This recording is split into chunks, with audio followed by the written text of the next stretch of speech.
I'm Lyra. And yeah, my dad forced me into law school. He said art was a joke, a phase, something I'd thank him for giving up. But while I was filing motions and memorizing statutes, I was also painting in secret. By day, I argued in court. By night, I sold canvases for thousands, until one of them ended up hanging in my law firm, and no one knew it was mine. But what happens when your double life isn't just discovered, it's betrayed? By someone in your own family? And when the man who silenced your dreams. The win that didn't feel like one. They say winning feels like champagne, fireworks, justice. It didn't feel like anything. I stood in a downtown Seattle courtroom, accepting congratulations like a robot in heels. Smiles, handshakes, pats on the back. Another clean win for Ren, someone joked. I smiled. Cold, perfect. Glassy, uncracked. Inside, I felt nothing. We'd just won a huge corporate liability case, the kind that lands headlines and padded invoices. But all I felt was a numb, aching quiet. No pride, no joy, just silence. The hum of fluorescent lights, the scrape of chairs, my heels clicking on marble as I left. The elevator ride down was still. Outside the glass, the city moved. Umbrellas, coffee cups, rush hour blurs. And I wondered, not for the first time, who I could have been if I hadn't become this. Not Lyra Wren, legal prodigy. Not Judge Wren's daughter. Just Lyra. But that version of me had been killed years ago, silently, without a fight. The courtroom wasn't justice. It was a cage, polished, prestigious, but a cage all the same. Back in my office, I stared at my framed degrees. University of Washington, Yale Law, honors, my name engraved on plaques. Once I thought they mattered. Now they felt like tombstones, markers of the girl I used to be. I never chose this path. I complied. I performed. Because in a family like mine, where both parents are legal giants, deviation is disobedience. I remember when I tried. I was 17 when CalArts offered me a full scholarship. I'd been accepted into their visual arts program, one of the youngest in the country. I came home clutching that letter like a lifeline. Dad was reading the Wall Street Journal. Mom was grading papers. I got in, I said. He didn't look up. Into what? California Institute of the Arts, full ride. They said I was one of their top applicants. He finally took the letter, read it, then tore it in half. Clean, slow. Mom didn't flinch. We don't raise daydreamers, he said. Art isn't a career. It's a phase, or a fast track to failure. Then he walked out. Just like that, my future, ripped apart in his hands. I didn't argue. I folded. Enrolled in pre-law at UW. Burned my sketchbooks. Buried my dreams. But something small survived. A flicker that whispered, "You're more than this."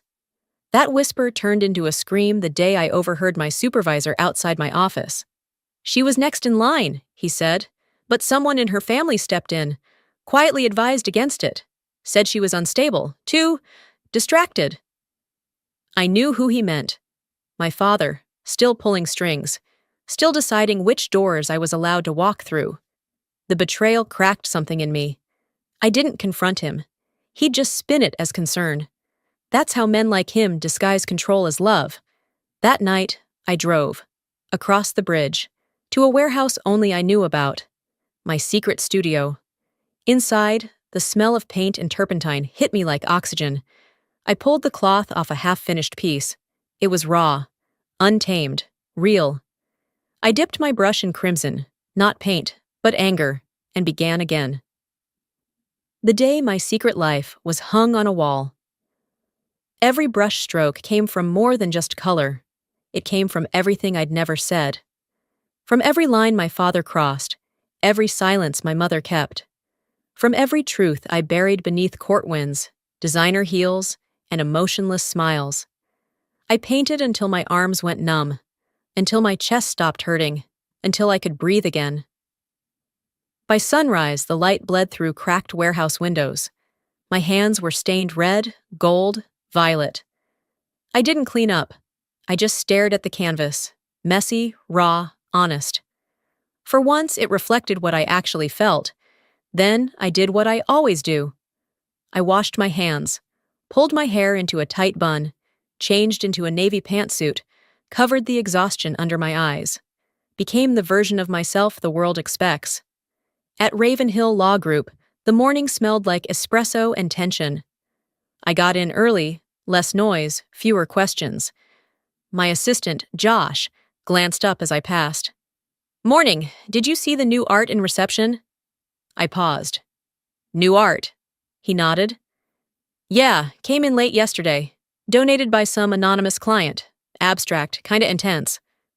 My stomach dropped. "What does it look like?" He shrugged. "Big. Moody. Like someone had a lot going on."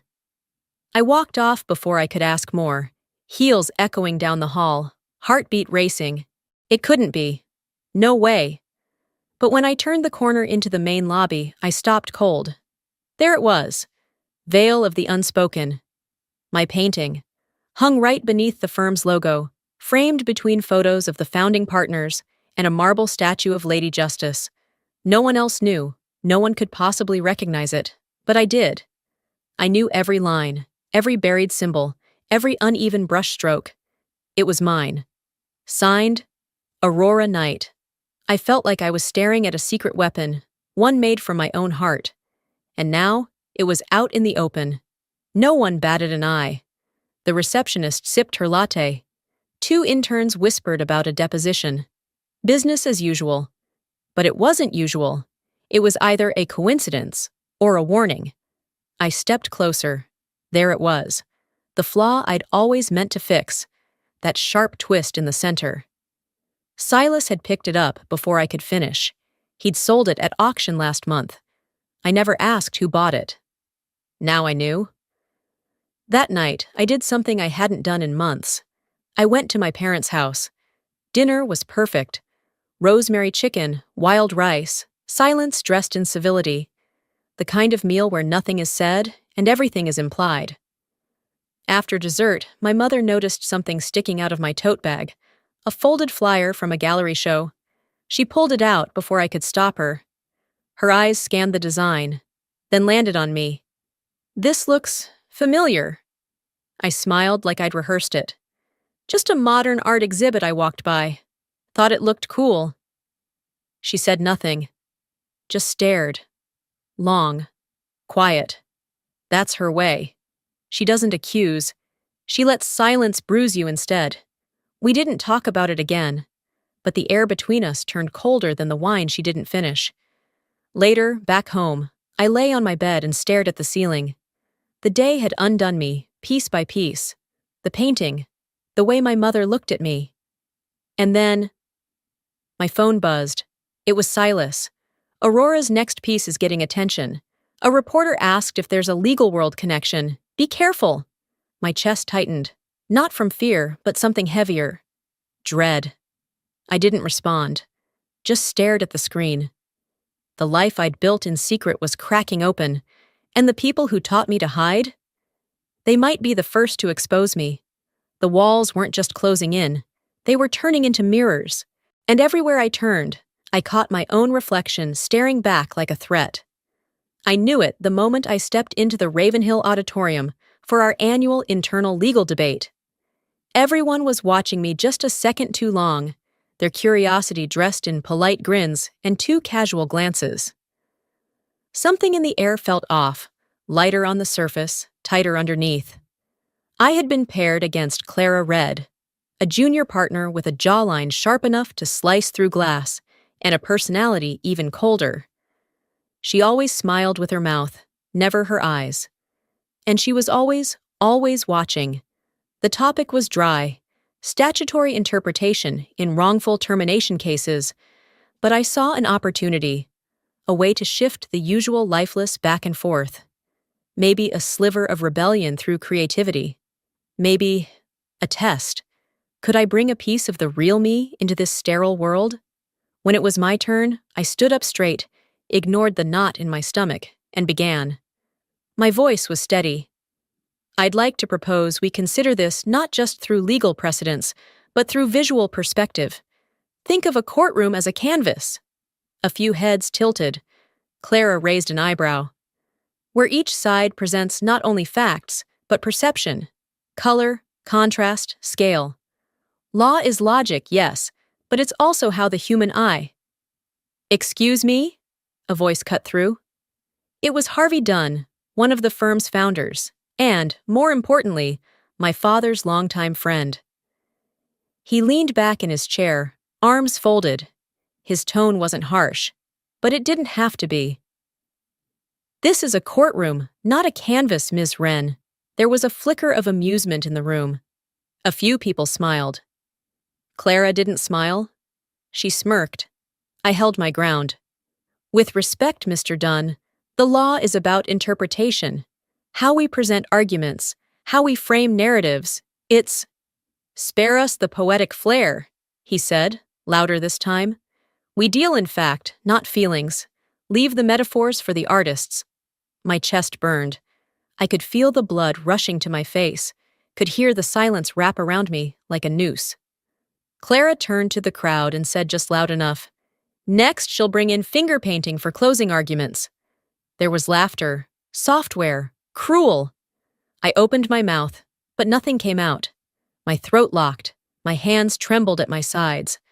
"Thank you, Ms. Wren," Harvey said, waving dismissively.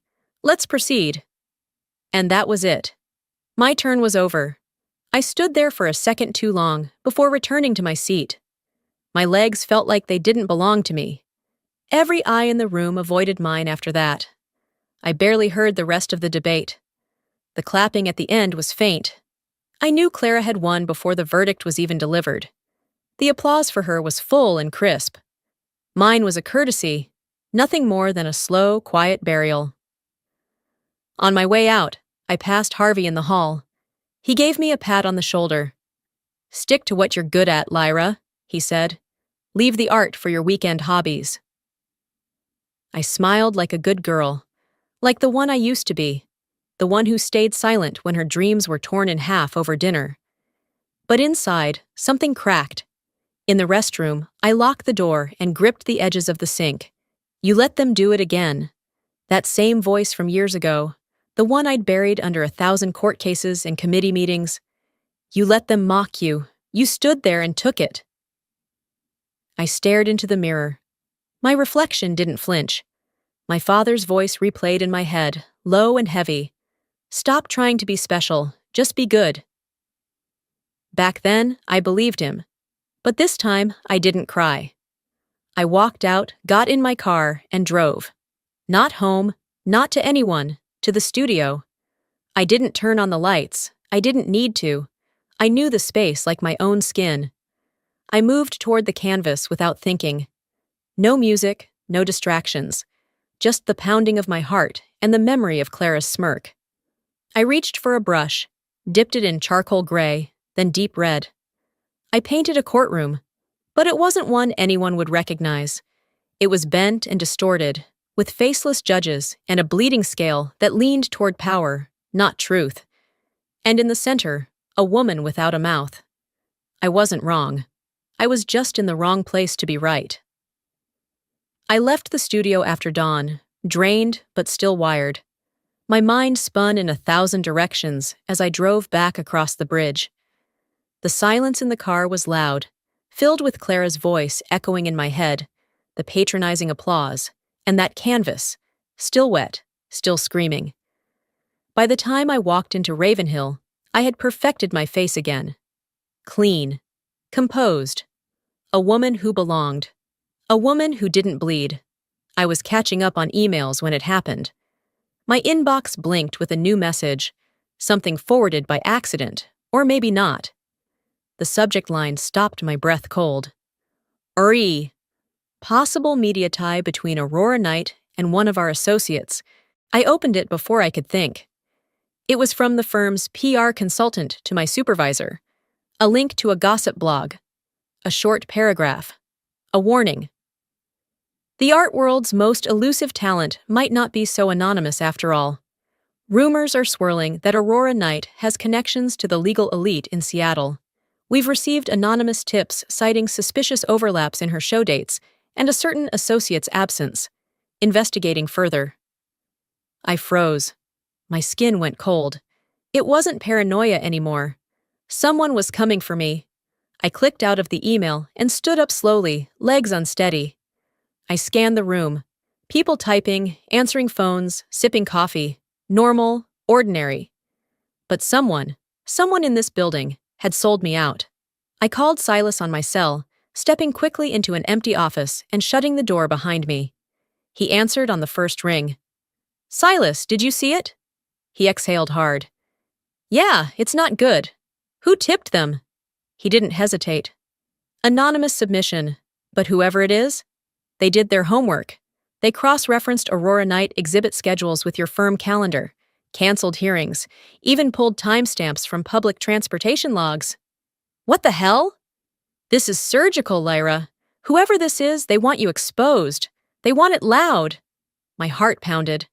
There were only a handful of people who could have pulled something like this. Clara. Maybe Josh, though I doubted it. He was careless, not cruel. "I know who I'd bet on," I muttered. Silas was quiet, then said, "You need to start thinking about damage control." This story's not going away on its own. I ended the call and stood in silence, surrounded by frosted glass and the echo of betrayal. An hour later, I saw her in the break room. Clara was pouring coffee, scrolling her phone with one perfectly manicured hand. I walked in without hesitation. "Anything you want to share?" I said, voice flat. She looked up, smiling like I'd just asked for sugar. "Just coffee." I stepped closer. "If this is you, Clara, if you think I won't defend myself, think again." She tilted her head. "Defend yourself from what, exactly? A rumor? A few dots connected by bored bloggers?" I didn't blink. "Try me." Her smile widened. "I'd love to see that." And there it was. No denial, no fear. Just the casual confidence of someone who thought she was holding the gun while I didn't even know I'd been shot. She walked past me slowly, deliberately, her perfume lingering like insult. I stood alone in the break room, heart racing. I had no proof. But I knew. I ignored 3 missed calls from my mother that night. I didn't want to hear another lecture, another veiled comment like, "Well, if you'd just stop trying to live 2 lives, Lyra, maybe one would work." Instead, I drove home and walked straight to the painting from 2 nights ago. The twisted courtroom, the bleeding scale, the silent woman. I picked up the black paint. Without hesitation, I dragged a thick stroke through the center, erasing the scales, drowning the silence. "You want war?" I whispered to the canvas. "You'll get art." If they wanted to uncover me, I'd make damn sure they choked on what they found. But I didn't expect the next move to come from my own side. The call came just after sunrise. My phone buzzed on the nightstand. I didn't recognize the number, but I knew the voice immediately. Silas. "Lyra," he said, voice tight, like he was already bracing for my reaction. "You've been nominated. International Modern Arts Foundation. Top 5 emerging artists under 40. I sat up in bed. The sheets twisted around me like vines. "You're kidding." "I'm not. This is real, career-changing, global press, museum acquisition level serious." The silence on my end stretched, not because I didn't believe him, but because I knew what had to come next. "They want me there," I said. He hesitated. "Yeah, they're asking all 5 nominees to appear, in person. No pseudonyms, no masks. Press, cameras, panel interviews, full exposure." I closed my eyes. "They don't know who I am yet," I whispered. "No," he said. "But they will. It's only a matter of time." I got out of bed, barefoot on cold hardwood, and walked to the kitchen. Poured coffee with a shaking hand. "You could decline," Silas offered gently, "and confirm I'm hiding something." "You are hiding something." I didn't answer. I just stared at the coffee swirling in my cup like it had answers. By mid-morning, the office was humming with louder than usual chatter. I felt it in the way people glanced at me, in how their conversations paused when I passed by. I didn't need confirmation, but I got it anyway. Someone had taped something to the inside of the elevator wall. A photo of Aurora Knight. Well, a digitally rendered version. One of those AI-generated portraits of mysterious celebrities. Beside it, a cropped image of me from last year's gala. Underneath, in black Sharpie. Double exposure? I pulled it down, folded it once, and threw it in the trash. I didn't say a word. Not until Arthur Chamberlain, one of the senior partners, called me into his office. He closed the door. Saturday folded his hands. You're aware of the noise surrounding your likeness and this artist. Rumors, I said coolly. Maybe, but you understand the optics. Our clients expect discretion, consistency, not anonymous moonlighting under an alias. He said alias like it was a crime. I didn't flinch. My legal work has never been in question. This firm has a reputation to protect. I leaned forward. So do I. He didn't smile. You'll need to decide which name you want to keep. You can't be both. The room went still. I left without answering. That night, I went to my parents for dinner. The food was warm, the house colder than I remembered. Halfway through roasted chicken and bitter wine, my father spoke. There's chatter at your firm. A girl pretending to be some paint slinger. Pathetic, really? I didn't look up from my plate. And what if she's not pretending? My mother froze mid-sip. My father raised an eyebrow, smirked. Then she doesn't belong in law. There it was, the final line in the sand. The world as he saw it. You're either useful or you're noise. I didn't respond. I just finished eating, thanked them, left. On the walk home, the city blurred. Horns, footsteps, murmurs. I barely noticed any of it. I was lost in a conversation I hadn't finished. With myself. Back in my apartment, I dug out a blank canvas. And I painted. Not for critics, not for galleries, not even for Silas. This one was mine. One side showed a woman in a tailored navy suit, sharp, perfect posture. The other side?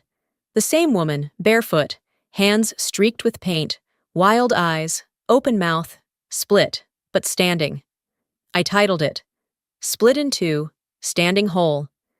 If the world needed a name, then I'd give them mine.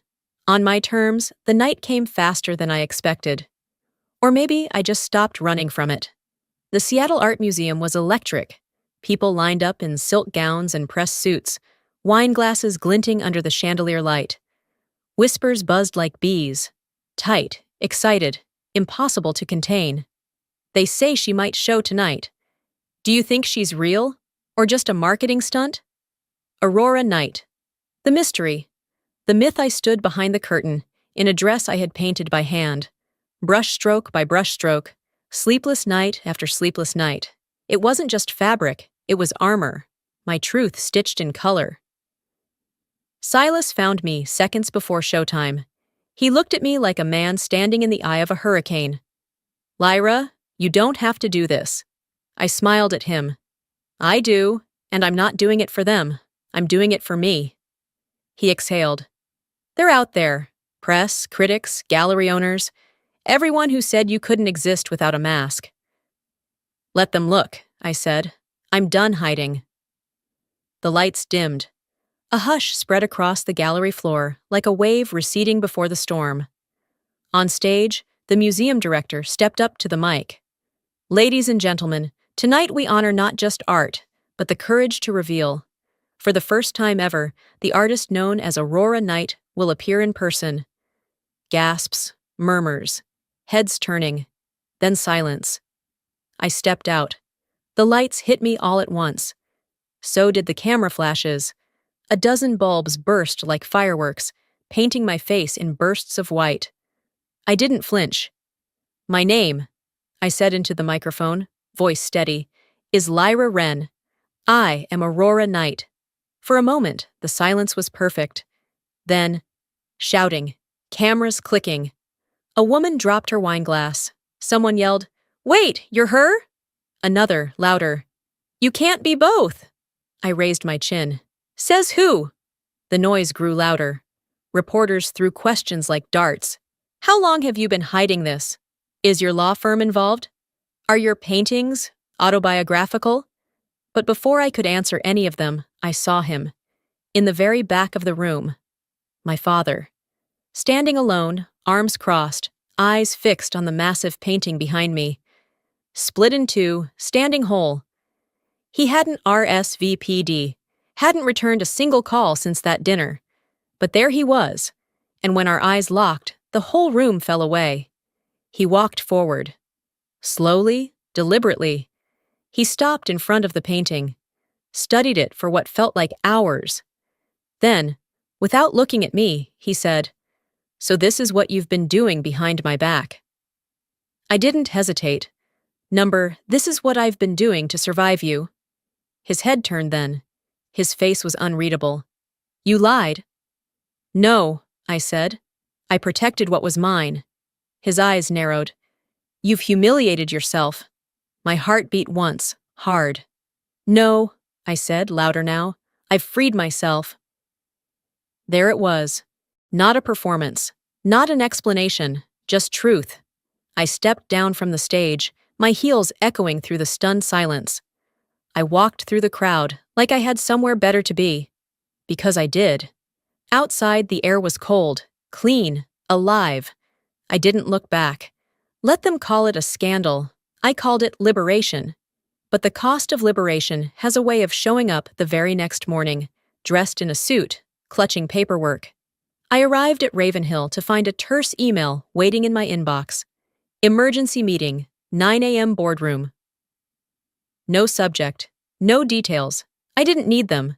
The boardroom was glass-walled, but emotionally bulletproof. Inside sat Arthur Chamberlain, 2 HR reps I barely knew, and legal counsel for the firm. On the table in front of them was a printed article.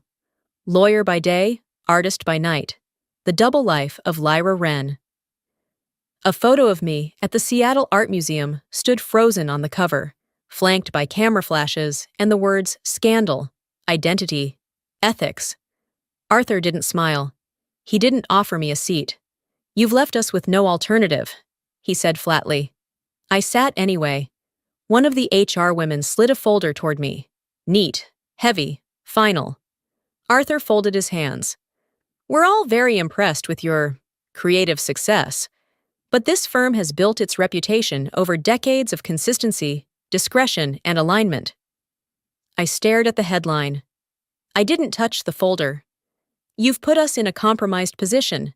Clients are calling. Some are reconsidering representation. We can't have confusion about where your loyalties lie." I raised my eyebrows. "So, what exactly are you asking me to do?" His tone never changed. "You must issue a formal statement disassociating yourself from the Aurora Knight persona. A full retraction, or you may resign. Effective immediately." "And if I do neither?"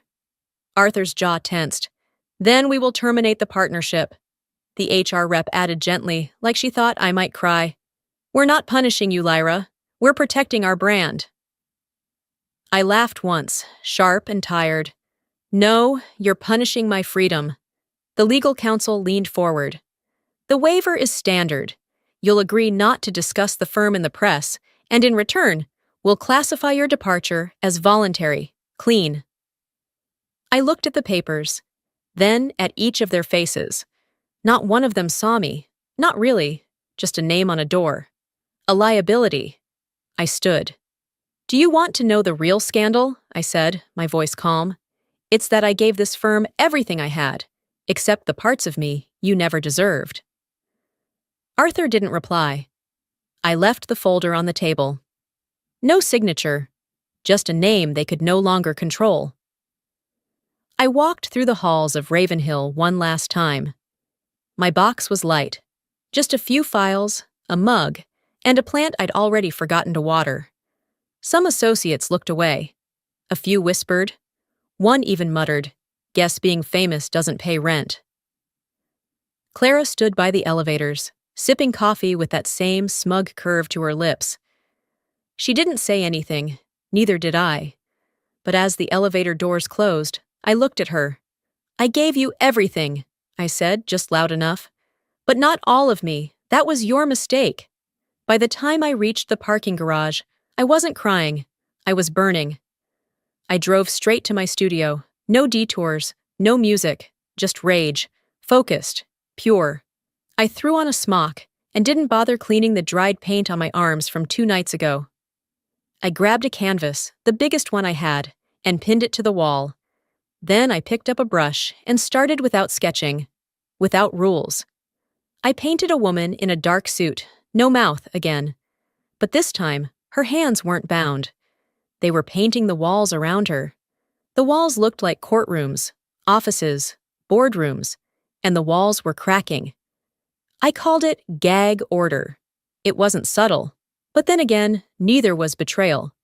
By the time I dropped the brush, I was shaking. But not weak, never that. They wanted me to choose, so I chose the truth, even if it cost me the world they built. But now that the fight had settled, what was left? The gallery buzz had quieted. The press had moved on to newer scandals. Even the hate mail slowed down. I'd won my right to exist on my own terms. Yet, beneath the victory, there was still this hollow ache that pulsed like a bruise. One evening, without thinking, I found myself driving through the old neighborhood, the one with the trimmed hedges and the forced smiles. I didn't call ahead. The porch light was off, but the kitchen window glowed softly. I knocked twice. My mother answered, wearing the same pearl earrings she always did when she wanted to seem more composed than she felt. "Lyra," she said, blinking, "you should have called." "Would you have let me in?" She didn't answer that. Just opened the door wider. The house looked the same. Too clean, too quiet. Like it was trying too hard to forget the people who lived in it. "He's not here," she said, leading me into the kitchen. "He's been distant." I poured myself a glass of water and leaned against the counter. "Is that your way of saying he regrets it, or that he's pretending it never happened?" She looked away. "You humiliated him." I freed myself. She winced at that, and I didn't apologize. Dinner was offered. I declined. Conversation stayed shallow. "How's the weather? Have I been eating? Is the art selling?" She didn't mention the gallery show, didn't ask about the paintings. I stood after 20 minutes. "I just wanted you to see me," I said, walking toward the door. "Why now?" "Because it's quieter now," I said, opening the door. "And sometimes that's the only time we actually hear anything." She didn't say goodbye. Back at the studio, I sat cross-legged in the middle of the floor, surrounded by canvases in various stages of chaos. None of them called to me. I picked up a brush anyway, not because I had something to say, but because silence is a language too. I didn't put on music, didn't pour wine. I just let my hand move, like muscle memory. Color bled into form. Form softened into rhythm. Hours passed. When I stepped back, I didn't even know what I'd painted. I didn't feel better, but I wasn't numb. That was enough. 3 days later, I opened my mailbox and found an envelope. No return address. Handwritten, neat, familiar. I knew the handwriting before I even opened it. Inside was a single sheet of paper, no greeting, no date. "I don't understand the world you chose, but I finally understand why you had to choose it. I was wrong to believe my way was the only way. You didn't betray us. We betrayed you first." There was no signature, just that. I stared at the words for a long time. My throat tightened, but I didn't cry. Not because it didn't hurt, but because it did. Because some part of me had been waiting for this for years and didn't know what to do with it now that it was real. I didn't call him, didn't frame the letter or tear it up. I tucked it between 2 pages of an old sketchbook and left it there. Not forgotten, not forgiven, just left. That night, I returned to my canvas. I painted something quiet. A man standing in shadow, one hand reaching toward a girl wrapped in light. No faces, no names, just the gesture. I called it almost. It wasn't reconciliation, but it was something softer than silence. A year passed like mist. I didn't mark the days with court filings or canvas deadlines anymore. My life no longer lived in halves. I wasn't Lyra at 9 and Aurora at midnight.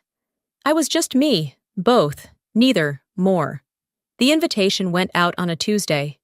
You are cordially invited to Two Names, One Life, a solo exhibition by Lyra Wren, formerly known as Aurora Knight. Beneath that, one simple line. Come see what remains when a life is told whole. The gallery was small, local, no international press, no Fashion Week collectors. Just wood floors, white walls, and the truth. Mine. I stood near the door as people trickled in. Familiar faces, unfamiliar eyes. Some knew me as the fiery debater from law school, others as the ghost painter who refused to be photographed. Some didn't know who I was at all. That was the beauty of it. Silas stood at my side, grinning like a proud brother. You nervous? Not anymore, I said. I already lived the worst of it. This part is easy.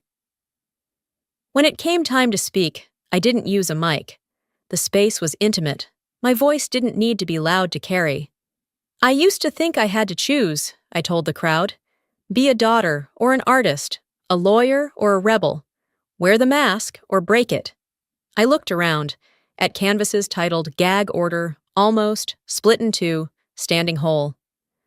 But healing doesn't come from breaking things, it comes from becoming whole. This is what it looks like when you stop asking for permission to be yourself. They clapped, not loud, but honest. Later that night, I wandered the floor. My old law professor stopped me. His eyes were glassy. I always wondered why your arguments felt lyrical, he said. Now I know.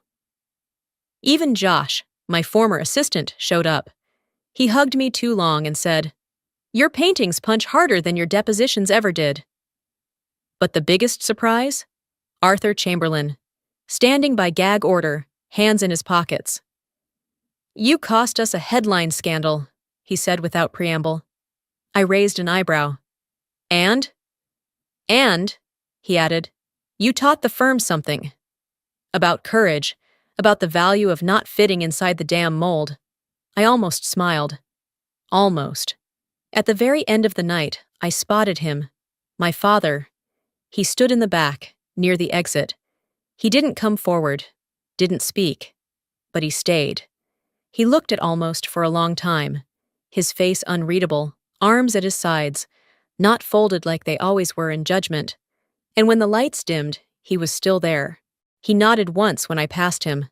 That was all. It was more than enough.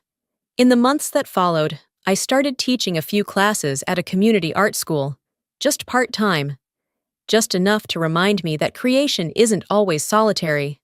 I also launched a small foundation, modest, private, quiet, for kids like me, the ones told that their dreams were distractions, that their gifts were impractical.